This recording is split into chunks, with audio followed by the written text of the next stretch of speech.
What's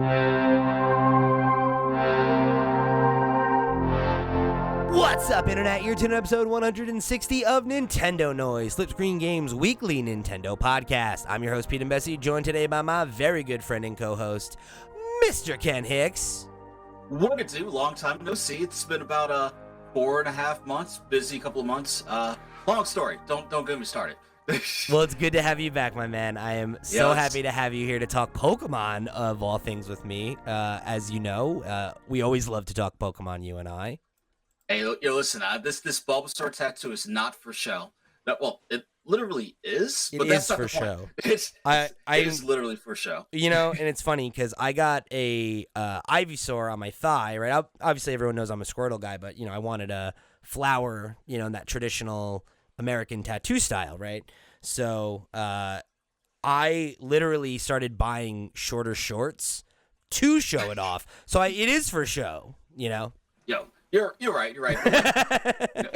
I don't know where I'm going with this. I'm sorry. Anyway, Pokemon. We love it, right? Pokemon. Let's talk Pokemon leaks, because we had a absolutely insane Game Freak leak happen this past week, right? I mean, the biggest Pokemon leak of all time, of course, right?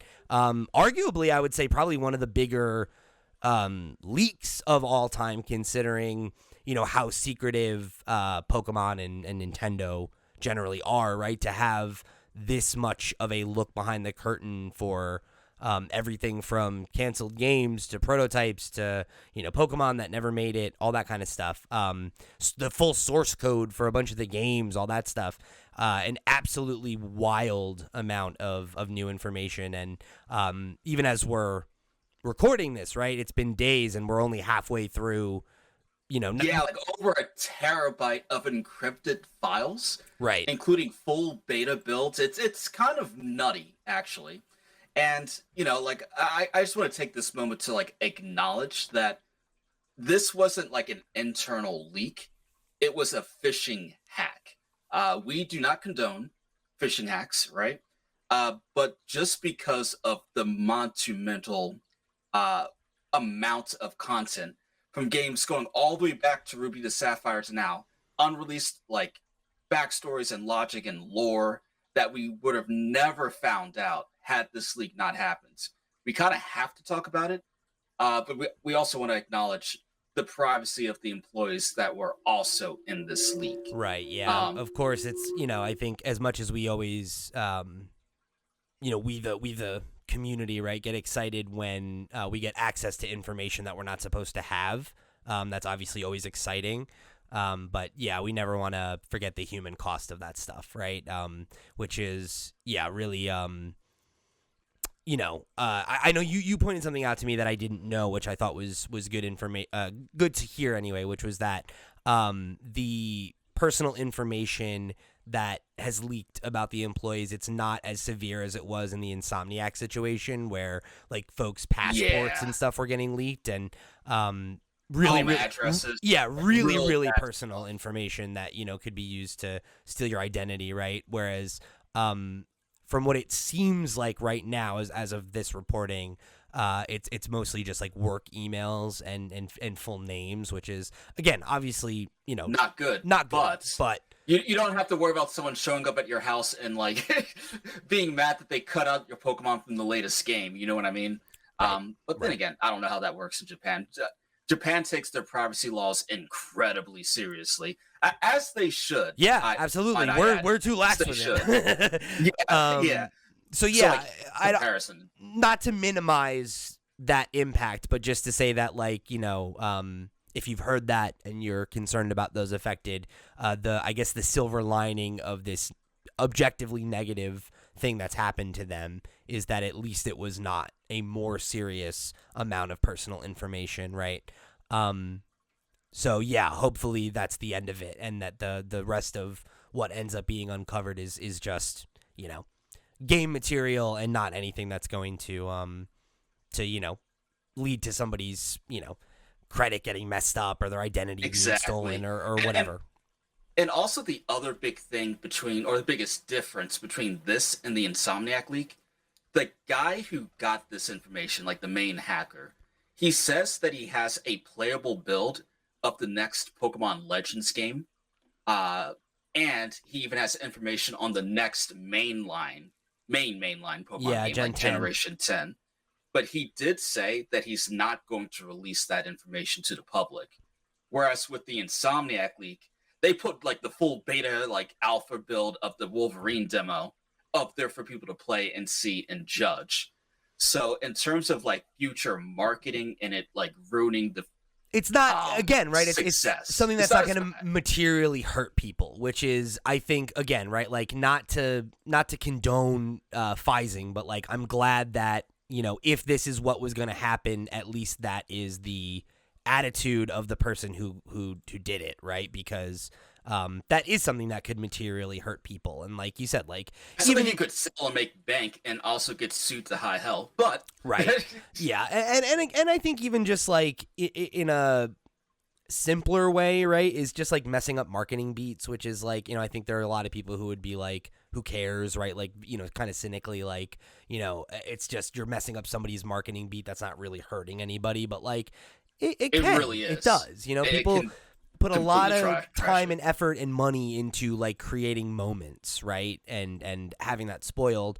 It's a bummer for the people involved, right? And while it's fun for us, it, you know, yeah. So, but like, I think this kind of thing, right? Like when you're talking about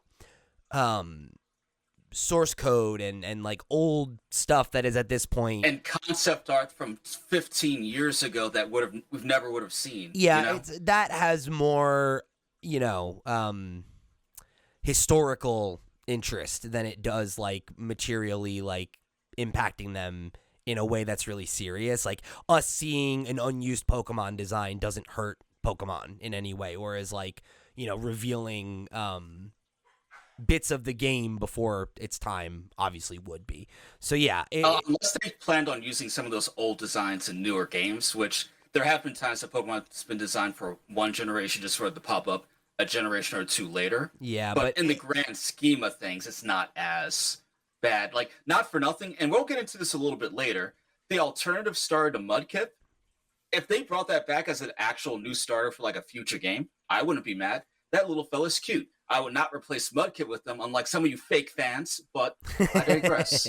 yeah, and Like, you like know, I think that I guess there's an argument to be made that that's the case, but like I think that the examples of that happening are less, right? Like there yeah. are notable examples to your point, but like I think most of the time when a Pokemon doesn't get used, it usually just doesn't get used. So the idea that like we're gonna see, you know, these Pokemon, if anything, I think it would increase the likelihood that they get used. Because if you, it's like, oh, people are responding to this design so much, why don't we, you know, Like, do something with yeah, it. and Yeah. not to say that that's gonna happen, but I think that, you know, you could make a case that almost makes more Yeah, sense. not for nothing. Nintendo of all companies, and by extension, being Game Freak, kind of marches to the rhythm of their own drum. Like they don't care what we want. They're like, we're going to create the best thing you don't know you want. Yeah, and like that's what, as they should, So, right? yeah. Yeah. So like I think at the end of the day, this is just mostly a curiosity more than anything, right? So,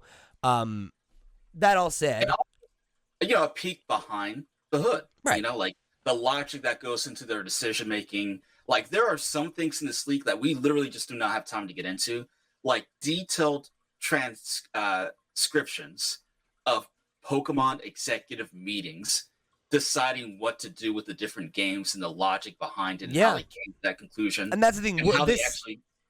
the full ramifications of this information is going to take years to Yeah. fully, you know, be explored.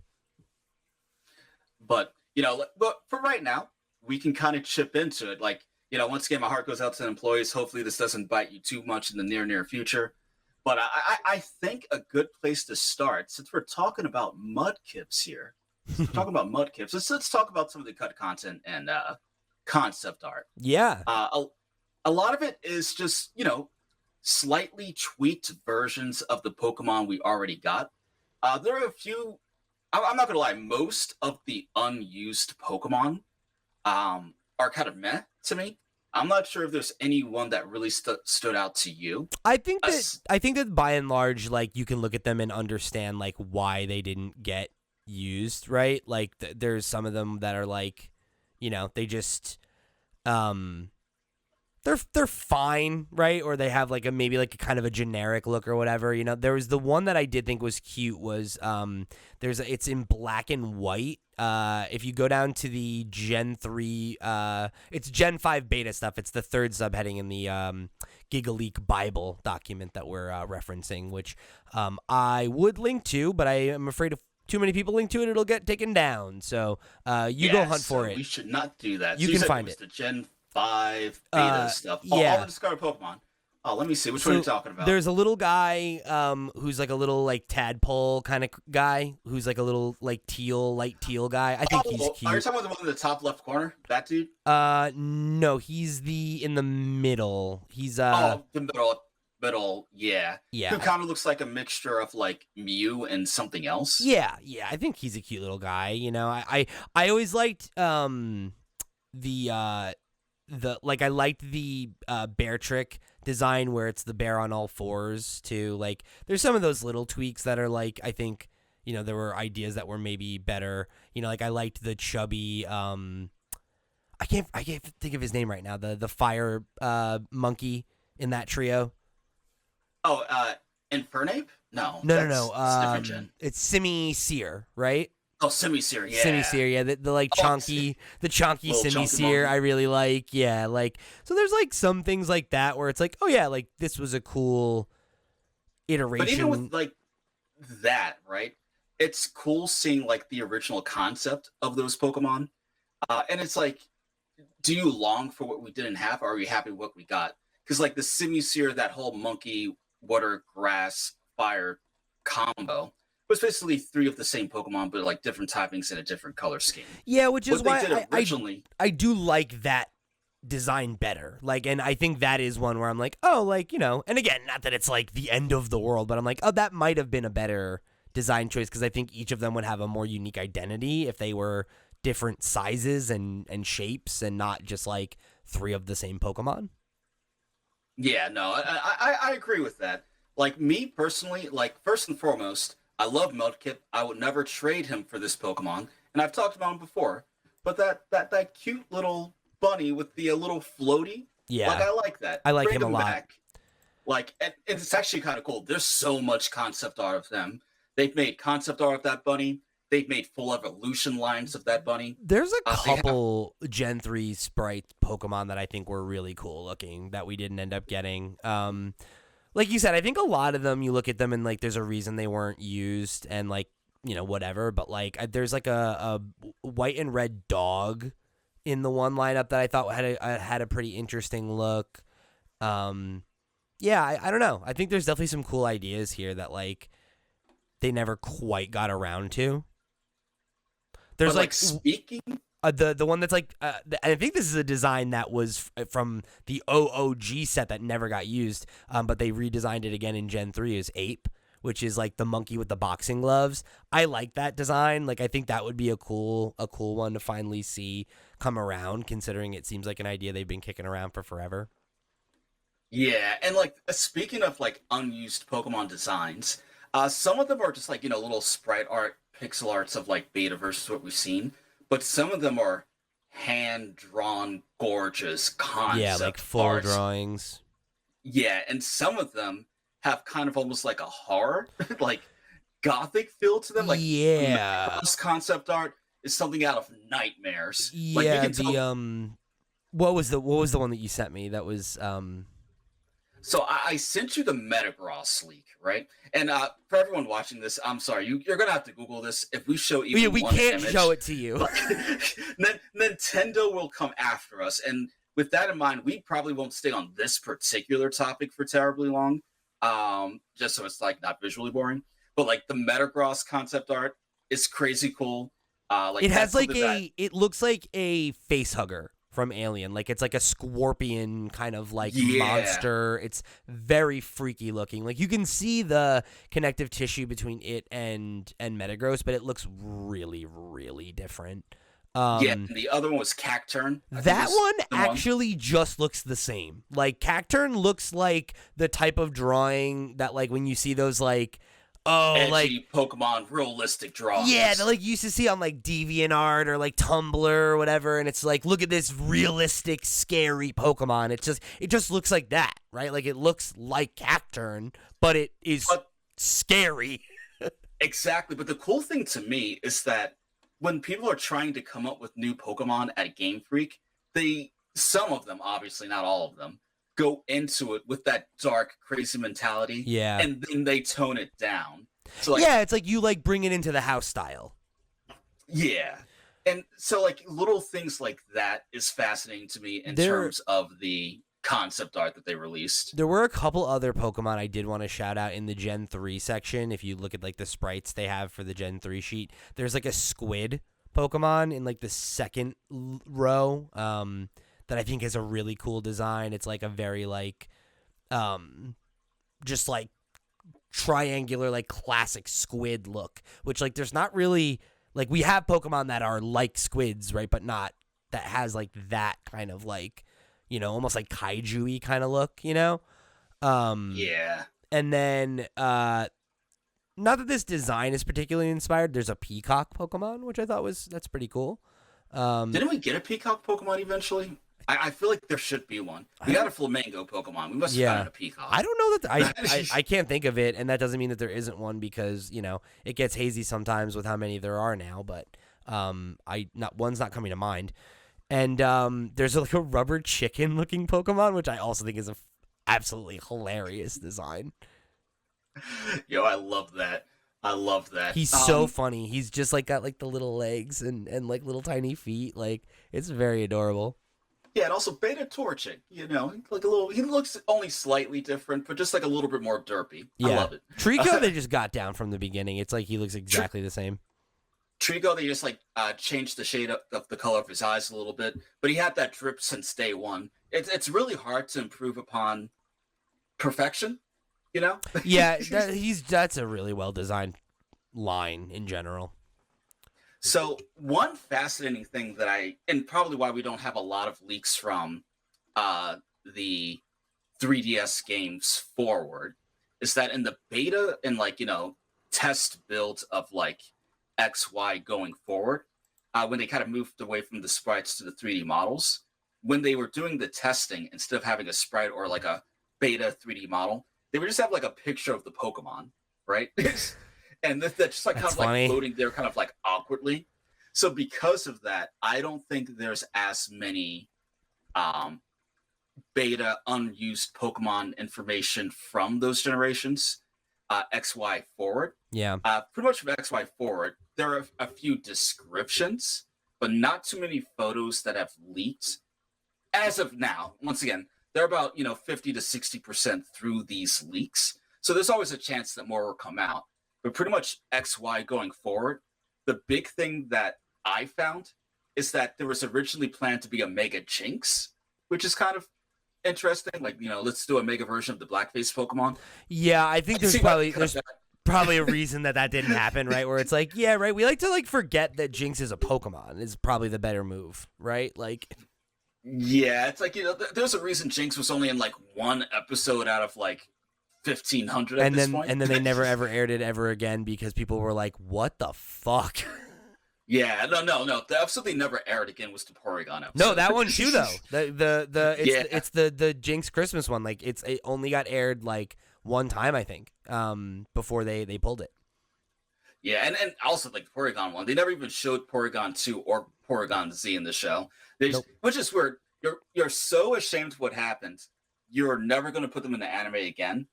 But I'm just going to make 2 different versions for the game throughout the years. Don't worry about it. It's really funny. I found that kind of funny. Frankly, I think we're overdue for another Porygon design. That's my opinion. I love give Porygon. me a Porygon Z. Like, try give it to me. Yeah. And then they also had unreleased Mega Flygon. Which it's a missed opportunity. That would have been fire. Yeah, Flygon's such a great Pokemon design, and it's never been particularly good. It's not bad, but it's never been like it's bad. You can say it's bad. It has no tournament results, Flygon. Not in VGC. It's a great Pokemon. Not in VGC. It has had niches in lower tiers though. In like like Smogon, like 6-on-6. But again, it's not an S tier Pokemon. It's not an A tier Pokemon, right? Like it's a lower tier Pokemon, and it would be really cool to have it have something that puts it over because it's such a good design. Yeah, but like that brings up because this was years ago during the X and Y Omega Ruby Sapphire era. Now that we know that we're going back to the Kalos region and Mega Evolutions are coming back, For sure. it makes me wonder if they'll revisit these two Mega Evolutions. And then the third unreleased Mega that I heard about was Zeraora, like that electric Pokemon, which is a surprisingly popular Pokemon. I had no idea it was that beloved. I thought it was cool, but I didn't realize it was like top 5 most popular Pokemon of all time. That caught me off guard. It is very popular for like they did like a poll like a year or two ago, and it was up there. That's why I don't even think about that Pokemon. I don't even think about that Pokemon ever. It's a cool design. Like it's pretty fun, and I think unite. But I just didn't expect it to just like pull through. So I'm curious if they'll kind of go back and like use any of those old ideas, tweak it, and put it in, or maybe the leaks. Now that we know about it, they're going to cut it. But then again, I doubt it. Yeah. So according to the guy who did this big leak, who we don't condone, but we kind of appreciate just a little bit. Let's just be real here. Like, I'll say this: some of this stuff is. I'm happy to have this information, and I appreciate the way in which they have chosen to go about it thus far. Yes, it's considering what they could have done with this information, could have been worse, and what they could have gotten. Yeah, it could have been worse. So according to him, this is the only information he released about the new Pokemon. There's like the new Legends game, and then Gen 10, which we all assumed was going to happen. Of course. Legends, you can play from beginning to end. The main story's done. Half of the side quests are not done. And this happened back in August. So the game's like, probably like, I would assume 75% done plus polish. Yeah. And he said it had frame rate issues, which, I mean... Yeah, it's a Pokemon game, though. So, I mean, like, yeah, it does. I'm not surprised by that. Hopefully, it won't at launch, but I mean... He did leak one very important Pokemon that's going to be in the game for it, though. Stunfisk. What? That's the only Pokemon he confirmed is in the new game. Okay. So, yeah, Stunfisk is in the game because I found a shiny one. Fair and I'm enough. like, yo, that is fair. And if he's going to reveal about the new game, good. We don't want this have that beta source code on the internet. No. We don't want that to like ruin a game that's not going to be out for another 8 to 12 I don't months. need people to start having the conversation about how it's already a garbage game before it exists. Like let's before we get the first game. Yeah, let's let it exist on its own merits, right? Yeah, totally. Yeah, I don't know. I don't think there was any other stuff in that section I felt like calling out. Anything else you want to do before we move on to talking about like the lore and some of that stuff? So, this is a gaming podcast, right? But we all know that Pokemon is more than just gaming. There are movies. There's the anime. There's the card games. There's a lot of information, like highly detailed meeting notes breaking down the synergy between the games, the cards, the anime, and the movies, and how it, we kind of knew this already, but like the way they go about the rollout, there's this one like real big portion of the leak that basically breaks down their logic and like their rollout and the plan on how to wrap up Ash's storyline in the anime, why they chose to do it, and how to do it in a way that would be respectful to the fans and them not lose anyone along the way. Mm-hmm. And, once again, that's more so with the anime. We're not going to go into a lot of detail there. But if you do care about the anime, there's a lot of cool stuff there. There's a canceled... it may not be canceled, but considering it was in development hell since 2001 and originally planned to come out last year, I'm going to assume it's canceled. But there's like a whole new Pokemon movie that was going to be a darker, more mature, and I say more mature, but like PG-13 dark, not like like R, dark, gory. Yeah, dark. That would have been more mature and would have dealt with society problems like cyberbullying and concept of suicide. But they were going back and forth with like how dark the story was getting. And there's even one piece of like concept art of the girl like escaping from absolute ruin while holding on to a Pidgeot, it looks like, with an Yeah, unreleased Pokemon in the pocket. I'm looking So at I it. thought, I'm looking at it right now. Yeah. yeah, so I thought that was pretty cool. And then the You last think thing that's ever is gonna come out? possibly, right? Because like I have heard of movies in development hell Oh yeah, that happens all the eventually come time. out. Because it's like That also happens all the like time. the fact that it's been in development hell since like 2021. It's like, all right, well, like yeah, It's like 3 years, that's but not that so it's been long. a minute, but it's not like forever and No, things yeah, like that that. could totally still be a So thing that they're working on.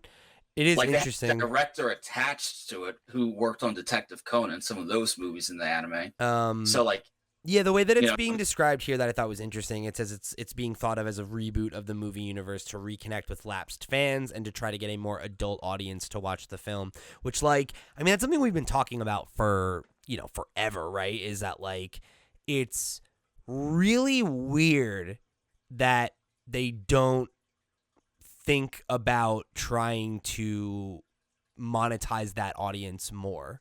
That, like, Pokemon is a inherently all ages franchise, and that, like, I think several generations ago it might have made sense to for them to not be thinking that way.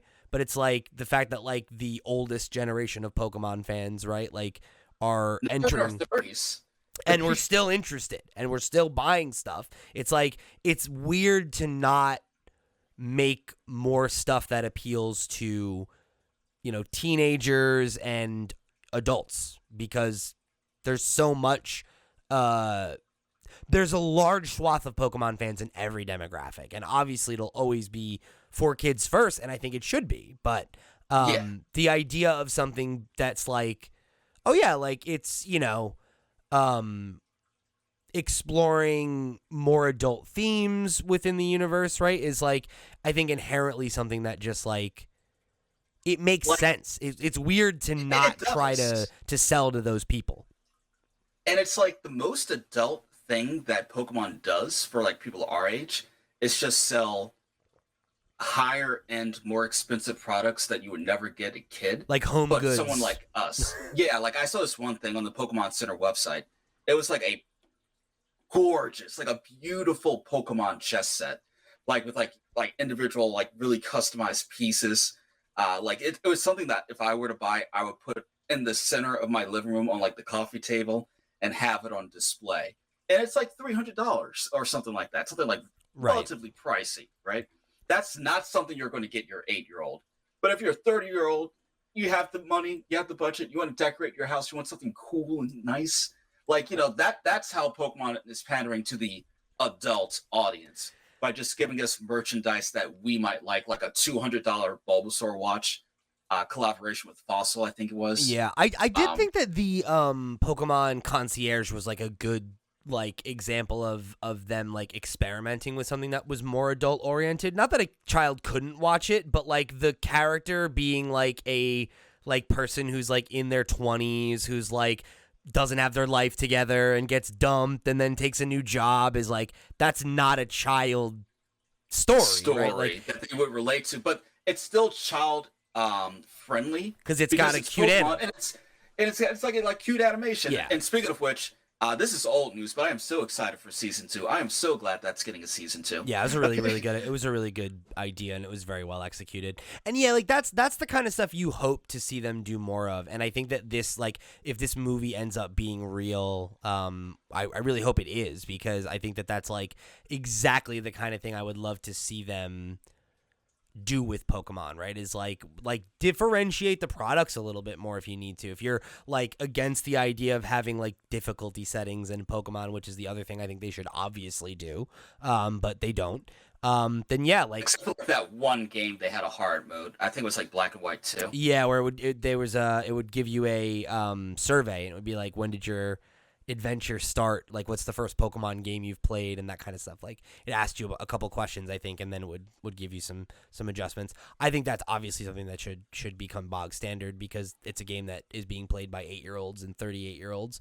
But I definitely think that doing something like this would be such a good idea and something that's like, so frankly overdue, right? For how much legacy the Pokemon franchise has at this point and how long it's been around. It's like, you see it in pretty much every other long-running media franchise, right? Like you have some of the like, Digimon's a great example, not for nothing. Yeah, right. Digimon's like a phenomenal example of that. Totally. That was a thing that was like easy as a child to grow with it, and I think that's something that would definitely be beneficial to the like, just like overall like trying to drive engagement with Pokemon, right? Is like having other touch points aside from the games that are aimed at an older audience, but that are not like inappropriate for children, right? I don't want R-rated Pokemon, but like having nobody wants that, and that's why some of this lore we're going to talk about in a minute never came out. But we'll get there in a minute. Yeah. But yeah, like you said, right? Like this was something that would like touch on like societal problems and cyberbullying and suicide, and like those are things that are like, I think it makes sense to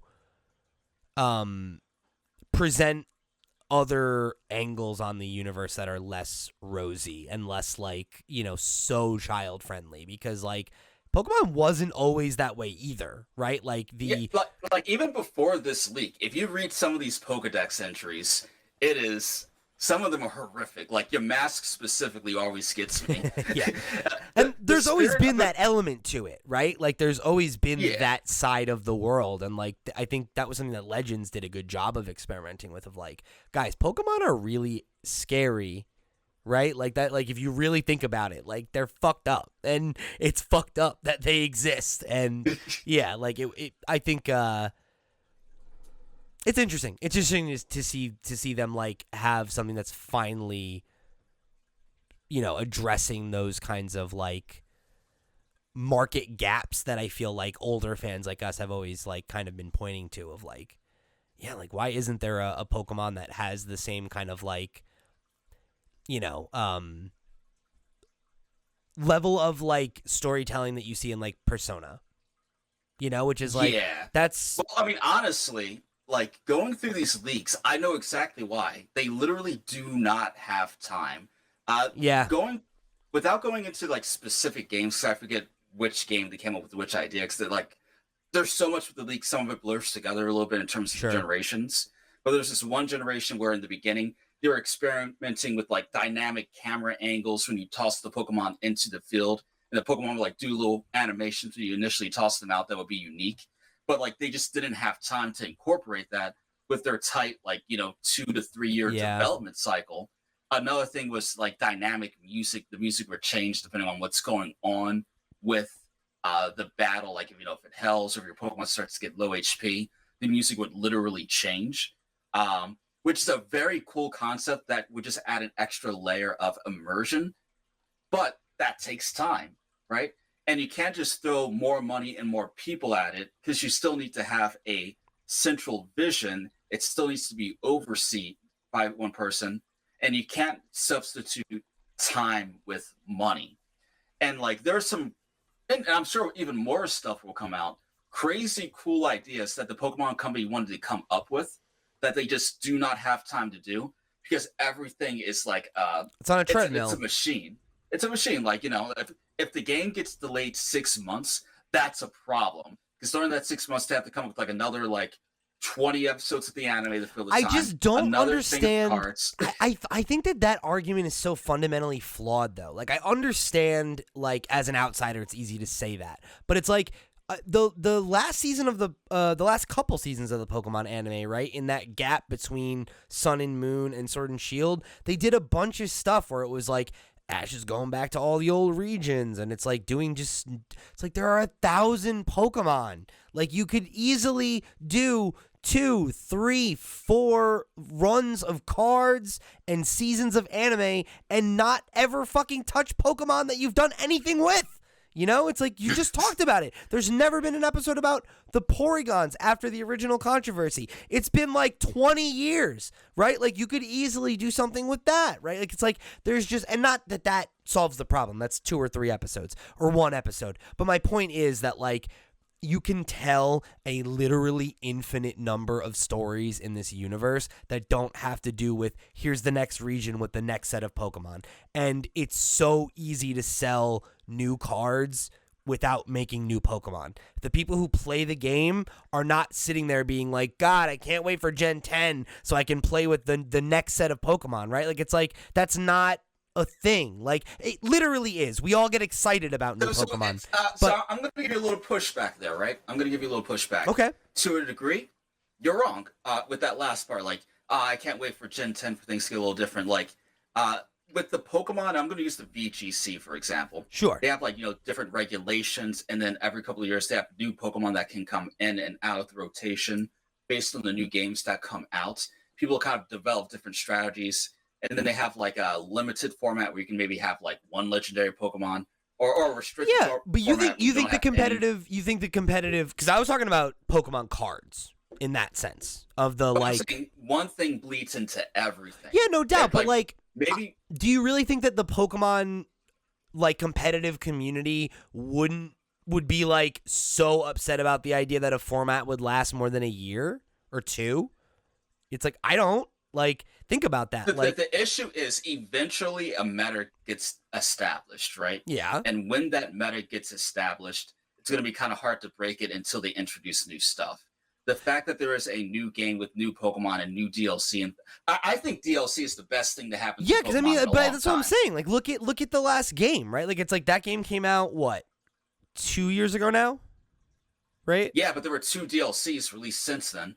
Yeah, as well as a few other things. If you space those out even a little bit, it's like the meta like settled, and then the new DLC comes out, and that changes the meta, and it settles, and then it's like, but like even the idea that the meta is gonna settle and get boring, I think is like totally like false, because I don't know if you're familiar with False Swipe Gaming. Not super. So they're a YouTube channel that does videos about the history of competitive Pokemon, right? And like how. Oh, I need that in my life. False Swipe Gaming. Yeah, they do really good stuff. They do like a series that's like how good was this Pokemon actually, but then they also do like breakdowns of like things about the format, like why speed matters, why speed control, those kinds of things, and if you watch any of their content, or you watch, like, there's one of the guys that works on their content is this guy BKC. He's also a YouTuber who does content about legacy Pokemon. There are like metagames, right? Like of older gens, people still play them, right? Like there's still active metagames. And when a new generation starts, the metagame doesn't end. Like there are like things that were like Unaware Clefable was a thing that like became a really big staple of I want to say, I can't remember if it's Gen 4 or Gen 5, after the generation ended. And it was something that like became a strategy in the new generation, and then people were like, "Oh!" So it was a specific niche Pokemon that dealt with a threat in the current meta, right? But that doesn't mean sometimes it was booty when it came out, but like in that. But no, that's the thing is like in that one, it wasn't even bad in the previous meta. It just wasn't used because there weren't the same pressures that necessitated people exploring and using it. But then once people discovered it in Gen, let's say it was 4 and 5. Or 5 and 6, whatever. Like when they discovered that strategy in 5, people started using a different version of it in 4, and it totally changed the layout of the metagame again. And like there were certain Pokemon that were like de facto you always use that Pokemon, and then they fell out of favor. And then because Clefable got so popular, people started using Nidoqueen, which was a Pokemon that was like not in that meta, but like if you played it now, would be. So my point is that like there are plenty of games that have metas that survive for long periods of time without ever adding new content because people explore and they find new strategies. And I think that like that is something that like you could easily stretch from a 2-3 year cycle to a 4 or 5 year cycle and still have it be fine. I really genuinely believe that. I think that like you could make a lot more anime and card content and everything out of just like continuing to double down on a given generation and explore it more deeply rather than like let's get to the next one. It's time for the next batch of Pokemon. It's time for this. And it's like, and to be fair, I will say that they have slowed down in the grand scheme. The last of couple of years, finally, yeah. Yeah, with the DLC stretching things out like an extra 2 years instead of releasing like an Emerald or a definitive version and still rushing to the next game. So the DLC with the new Pokemon helps a lot, in a degree. And I would also say that these Legends games that come out every third game is helping a lot too. Because like there was like new Hisuian Pokemon in the original Legends. I would bet money there are going to be new Mega Evolutions and new variants of Pokemon in the next Legends. Like, absolutely. That's a no-brainer, right? Yeah, it's like when you think about that, right? It's like you are now getting closer to that, ideally, right? Because it's like that game comes out, you have 2 years worth of DLC, we get Legends, we probably get like a Gen 5 remake, and then we get Gen 10. Hopefully that's enough time to actually innovate and have something that's like impressive and not just the best that you could push across the finish line in 18 months. Yeah, so like it's looking up, but even then, at the end of the day, they're still pumping out new Pokemon content. They're just making different kinds of Pokemon content to give themselves a larger gap. And that's where they have like the sub teams working on different games as well, right? To kind of stretch it out underneath. Well, and like umbrella. they outsourced the work of doing the remake for Gen 4, right? Which was obviously mixed result, but yeah, I think that's the other kind of stuff that they need to start doing if they want to actually build better games. And like I think that people are really I hope that Scarlet and Violet was a breaking point and not the last step before rock bottom, like you know what I mean? Because that really was unacceptable. It was unacceptable, and like you hope that the lip service that they've paid about realizing that they need to do better is actually something that's going to happen. Yeah, but time will tell. But with the Switch 2 and the more powerful hardware and slightly longer development times because of more games being made at the same time, I'm cautiously optimistic, and I'll leave it at that. Yeah, I think I say that every generation, and like I feel like I get rewarded less and less for that optimism, except for Legends Arceus was a real bright spot. That is, I think, one of the better Pokemon games, period, let alone, without caveats, right? Like, oh yeah, top 5 for me personally. Yeah, I agree. I agree, and I think that is saying a lot because I like Pokemon games a lot when they're good. I gotta get you on some of these Pokemon ROM hacks that I'm playing right now. This is a whole world that you need to explore. It's some next level right shit. Now I got into Pokerogue, like the Pokemon roguelike a little bit. But then I got distracted by Persona 3 DLC. That's reasonable. So that's a conversation for another time. Anyway. But you know what is a conversation for another time? I think you have something you got to tell us. We got to talk about how this episode of Nintendo Noise is brought to you by our Patreon producers for the month of October. They are, of course, Arnold J. Rimmer, Christopher Valen, Steve Stompy, Susan Likes Cats and Also Boobies, Ty the Dude, Voodoo Vic, and Waka Hula. Thank you all so much for your support over on patreon.com/flipscreengames. Y'all are the realest of the real, and we greatly appreciate your support of this and all of our sister shows. If you want to go check out those sister shows, the Steam Deck podcast and the Flip Screen Games podcast, where we talk about what's going on in the world of console gaming and PC gaming and the handhelds that are not the Nintendo Switch. You can go check those out. If you enjoy this show, I can guarantee you'll enjoy them too. That is the Flip Screen Games seal of approval. So, if you want to get involved, show your support, check out those shows, flipscreen.games. Go over there. And now, I want to talk about this unreleased lore. Because alright, so this is the heavy part. This is the heavy part, and I think that there's kind of two parts here. There's the elephant in the room that we'll address, right? Which is like there's been a lot of conversation about the kind of like very dark stuff, the stuff that has a sexual nature, the stuff that has like eating Pokemon, like all these things I've seen people talking about that like. Is obviously making a lot of headlines because it's weird and dark and disturbing. It's freaky. Whenever people, you said, like we talked about that peek behind the curtain, when you find the dark, creepy parts of something that is very squeaky clean and wholesome and child friendly. That's obviously the stuff that people are going to zero in on and like meme and talk about a lot.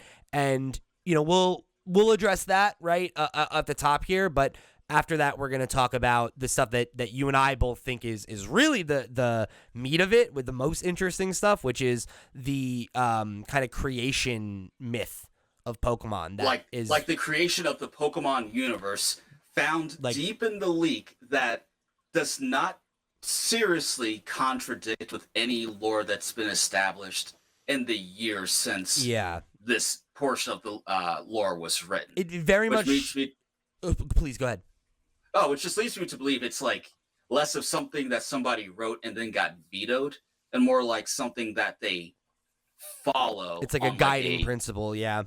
It feels a lot like the Legend of Zelda timeline that eventually became like the Hyrule Historia and all those books or whatever, right? Where it's like we kind of knew that existed and that was allegedly in a desk somewhere, like it physically was a thing, and this seems to be that, which is obviously very cool, very interesting, something that I'm sure they never would have shared with us voluntarily. So that's where I would like to focus our attention, but I'm sure that people want to have us talk about the weird, freaky, salacious stuff a little bit. So yeah, we can't talk about the leak and not talk about Typhlosion. My dude is getting got due to these allegations against him that are quite serious. Typhlosion.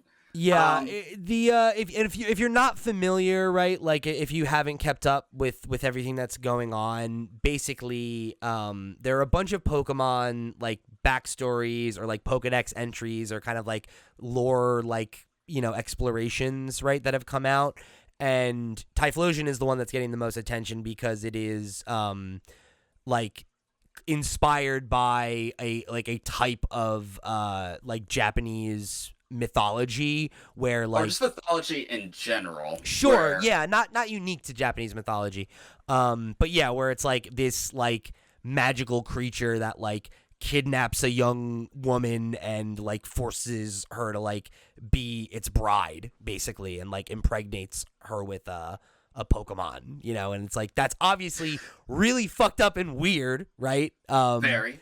And that is obviously the thing that people are zeroing in on. I'm like, what the fuck? Like like that's really out there. I think the big thing here is, right, there's short stories that were written by people at Game Freak for maybe like lore purposes that were never officially revealed and therefore not technically canon. No, yeah, this is not like revealed lore. It's like this is something that somebody wrote while they were designing a Pokemon that eventually became Typhlosion, right? Which is not. Or it was even written after the fact, like maybe probably like just like more backstory, because there's about 12 different short stories, is what I'd call them. Like there's like the lore, like the creation of the Pokemon universe that we'll touch upon in a minute, and then there are like a bunch of short stories. And a lot of the short stories kind of remind me of, and I mean this in a good way, a more tame version of the stuff that goes on in like Greek mythology. They were trying to turn the world of Pokemon into like something bigger, something like mythological, something that would be written in the books of legends, and that was the inspiration behind these stories. Yeah, and I think it makes sense when you think about the kind of like way that legendary Pokemon are presented in the first series versus the second series, right? Where it's like in Gen 1, Mewtwo is the ultimate thing and it's a man-made Pokemon, right? And it's like Mew is this mythical like, thing that the first Pokemon ever, right, but it's like which came first, the Mew or the Arceus, but I digress. Right, but that's like it, right? Like it's not like the Gen 2 is when we start getting into like Pokemon are like magical totems of nature, right? Like Lugia controls the sea and like, and it's like that kind of stuff. And it's like, whoa, okay, like that. And then it just escalates from there every generation, right? Like it's like time and space and yeah. And like, and everything. The ocean, right? Even though I guess Lugia it's all Kyogre. I don't know. Kind of the same thing. But yeah, and then it's like space and time and everything, right? And it just escalates and escalates and escalates. So like, yeah, I think that it makes sense when you think about it in that context of like, them looking to mythology for inspiration as they were making Pokemon that were more and more rooted in, like in this like almost like god-like status rather than like, this is a dragon, right? It's like, okay, Yeah. yeah, like this is a dragon that controls the fabric of reality. Also, I would like to point out that a lot of the most controversial stories that was found in the leak were all written by the same woman. So I don't think it's like a collection of Game Freak making these crazy ass stories. I think it was like one person just going in with like an idea and like Sure. almost like a series of short stories. So I don't think it's fair to like a lot of people are like, oh, these stories put the freak in Game Freak, but it's like one person. let's not judge. I will say there is some other like questionable stuff though, like in the like gym leader notes and stuff like that, where it's like, oh, Yeah. it's an 18-year-old girl. She's slim except for her boobs are big, and it's like, okay, great. Like, yeah, it's like, guys, this is a child's game. The way they would like, type out and describe the character they wanted to make, and then they would use like, this Latina pilot inspired by Jennifer Lopez. I'm like, I did think it was very funny how they just had like it's like, oh, it's like this person's inspired by Hulk Hogan. It's like, okay, sure. And then it's just like a picture of Hulk Hogan at the bottom of the. It's like the vision board, right? It's like here's the vibes we're going for with this person. Yeah, and they give it to the concept artist and they do their thing. Yeah, like that's kind of funny. That's kind of funny. Yeah, that bit was funny. But the one thing I do want to touch upon though, yeah, simply because Typhlosion specifically is getting a lot of heat right now. Mm-hmm. They're basically trying to cancel my mom. I believe I've always been a Feraligatr guy anyway, so. Yo, listen, like, same that I picked him initially, but if I ever did a second playthrough, I would pick, Typhlosion. The grass won that season, that generation. I like Chikorita, but like, what do you turn into, babe? Like, what is this? Like, long neck? But I digress. Typhlosion's being framed in that story. An important detail about the atrocities that they're accusing Typhlosion of doing is that in that short story, they said that he can transform. Typhlosion cannot transform. He's just a badger. He's just a badger. But you know what Pokemon can transform? Only 2 can transform. 3, actually. Mew. Right. Smeargle. Right. And Ditto. I don't think it was Mew. And I doubt it was Smeargle. You're trying to pin this on Ditto. This is a Ditto. This is a Ditto problem. This is a Ditto trying to like change itself to pin the blame of these atrocities on my man Typhlosion. I rest my case, Honor. How can my man Typhlosion transform and commit these crimes? And in the story, they admit that he transformed, but he can't learn the move transform. Leave my boy alone. He didn't do it. I rest my case. That's it. I just had to get that out there. And, there's a lot of different lores and backstories and entries. But, like, the big thing is the official origin of the Pokemon universe. Yeah. So this is what I wanna jump into here. So this is a screenshot in the Gigaleak Bible. If you can find it, it is subsection 4. And I'm just gonna read what we got here. In the beginning, there was a swell of chaos. Everything slowly mixed together, and everything was unclear. One day, a large egg appeared in the center. The egg continued to sway there. When the swell stopped, the egg spilled out and broke. The absolute god Aus, A-U-S, was born. The scattered pieces of the shell transformed into giants and attacked the newly born Aus one after another. However, Aus continued to grow rapidly and continued to defeat the giants. A fierce battle ensued, but finally Aus defeated all the giants. Wounded, Aus decided to create an alter ego.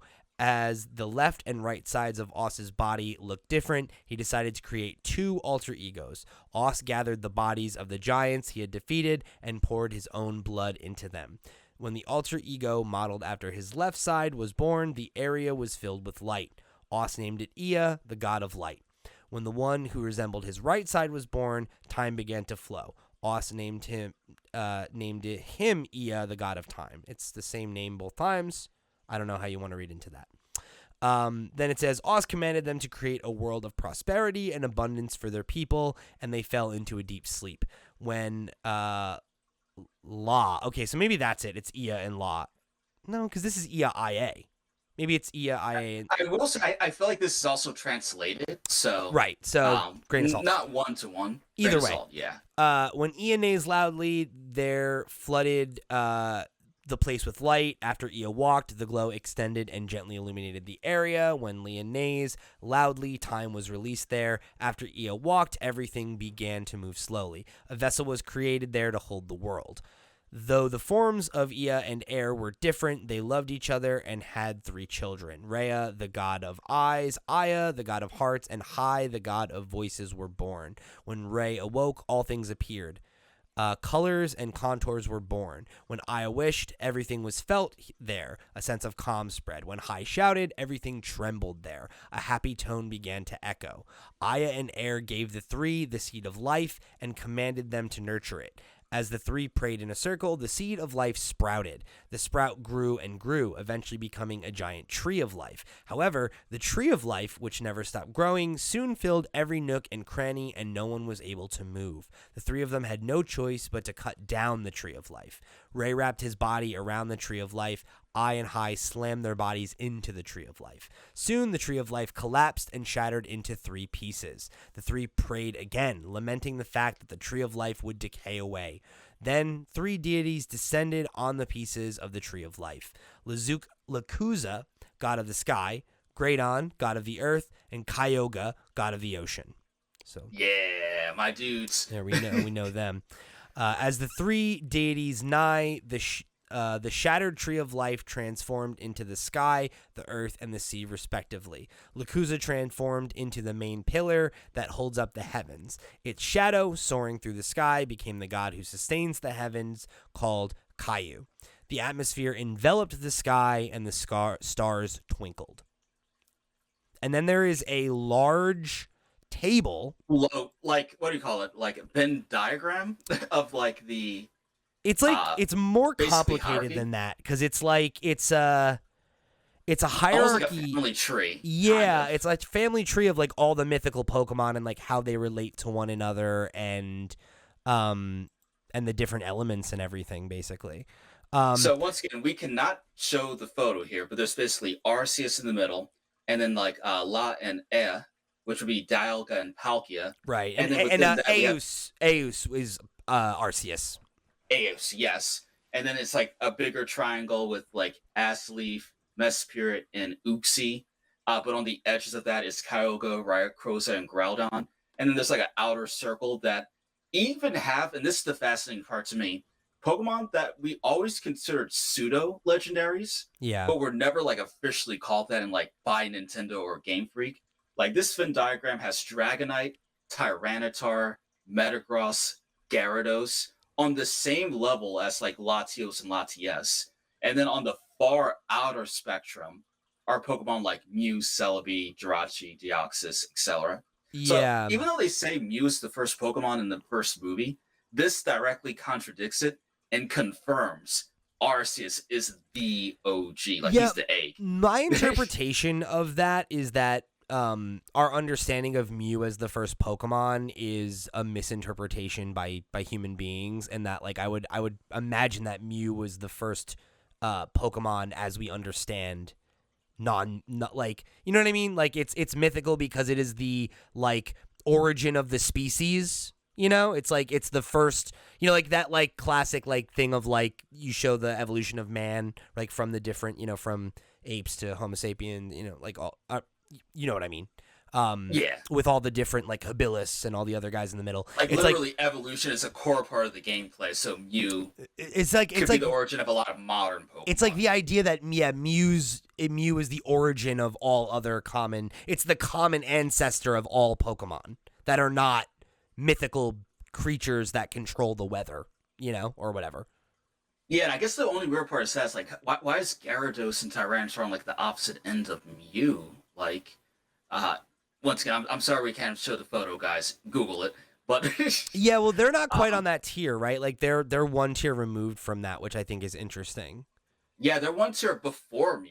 Like if we're going like if we're assuming the center is like the OG, and as it expands out, it becomes Right. like more So and more it's faceted. like the center of it is Arceus with Dialga and Palkia on the other side, and then that's in a triangle that has the three elves, right? And then each of those has a connection to one of the triad of legendaries. It's Uxie has Entei, Raikou, and Suicune.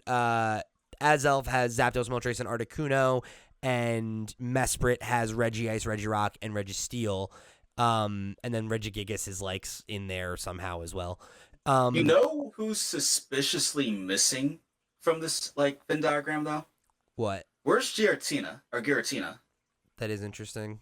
Oh, Like you Darkrai's not on here either. really like yeah, we're missing Because Darkrai and Giratina. outside of that triangle, you have Rayquaza, Kyogre, and Groudon. So it's like, it seems like to me, it's like as you get further down, they get less cosmic, right? Like it's like God and the two mirror images of God that control time and space. Then it's like Yeah. the elements, right? And then it's like the earth, right? Like in the earth, sky, and water. And then it's like all these other like minorly mythical creatures, I guess, right? Like it's the thing that I don't quite understand is the outside ring that has Mew and Celebi and Deoxys and Jirachi and all them, because I don't understand how they factor in. Yeah. It's also, I find it interesting that they put Regigigas on the same level as Lugia and Ho-Oh. But like, I guess that makes sense. But like, yeah. Oh yeah, because it does, right? Like it's a trio that's controlled by like a parent entity. And I wonder if the main reason why they never released this and why they may never have previously is because they didn't want to accidentally put themselves like In a box. back themselves like a box, like a lower corner. Yeah, you need to keep Because adding. with Zelda, it's like a timeline. You could be like, oh, this just takes place 1,000 years later with a new Link, right? Yeah, and But like once you it start making a branches so that you hierarchy- can have different like setups. Exactly. But once you start saying like the first three Pokemon are Arceus, Dialga, and Palkia, and you start creating a flowchart, creating new legendaries that fit neatly within it becomes a lot more complicated. Yeah, well, and I You know think what I there's a mean? reason that they've done that, right? Like the last couple generations, they've been less like forces of nature, and they've been more like just a myth that's local to a place, you know? Yeah. So like a lot of the newer ones would be more so on like the Mew Celebi outside thing. Right, where And it's like they're less like some kind of, special divine creature, but like not a force of nature. exactly. And I guess they're just like they have Lugia, Ho-Oh, and Regigigas. They could do something else like at the bottom there, maybe for the next gen, like Gen 10. Well, Like I mean, they like have this the doesn't call for Gen 10. have like the Tapus, right? Like, Oh yeah, it's like actually when was I see the lore, but it doesn't necessarily tell us when it was written, like this I particular mean, this part. would have had to have been Gen 4 at the earliest because it has Dialga and Palkia and Arceus. Yeah, and it doesn't have Zekrom or anybody else from like the Black and White, from what I can see. No, it doesn't. So it's probably the end of Gen 4 because it also looks like it has Similarity on here, which is later. Yeah, and I'm not seeing any like Xerneas or yeah. So most likely There are now that you three. mentioned Gen 4. There are three Pokemon that they have question marks next to that they have not translated properly, or they're struggling to translate. So like those could be some of those Pokemon that we're not seeing here, represented here. But yeah, I do think looks like there's 4 that they've not been able to identify. So it's possible it's Gen 5 actually, but I mean I also don't see like Giratina here. So like Yeah, which is weird because like that's firmly Gen 4. Diamond and Pearl Platinum. Right, and like we said, Yeah. like Darkrai and what's Darkrai's the other Cresselia and there's a couple Pokemon from that pantheon that are not here, so it's probably them. So I would guess it's Gen 4. Yeah. But yeah, So yeah, that makes sense. I think to your point, I don't think there's a lot that's come after this that really contradicts any of this. I think this all sounds like it makes sense, or at least it's broadly anyway.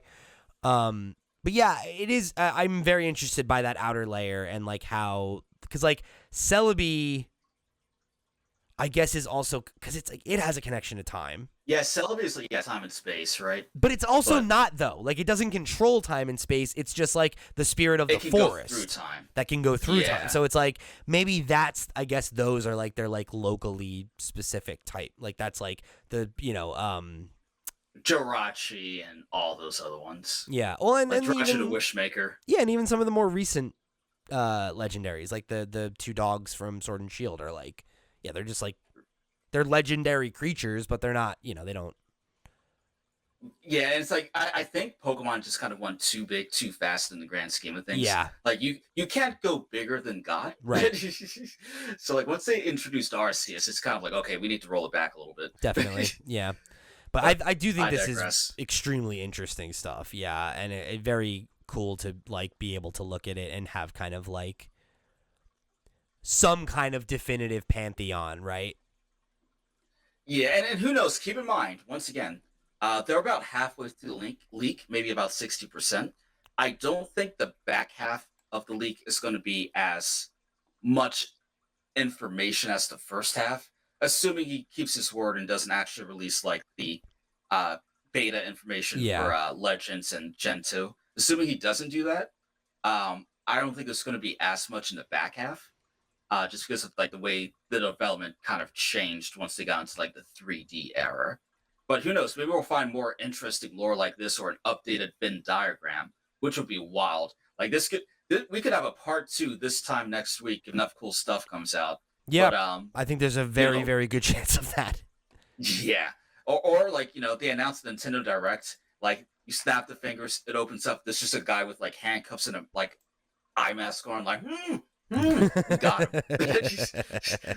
Like you want to talk about Nintendo ninjas? That dude's dead.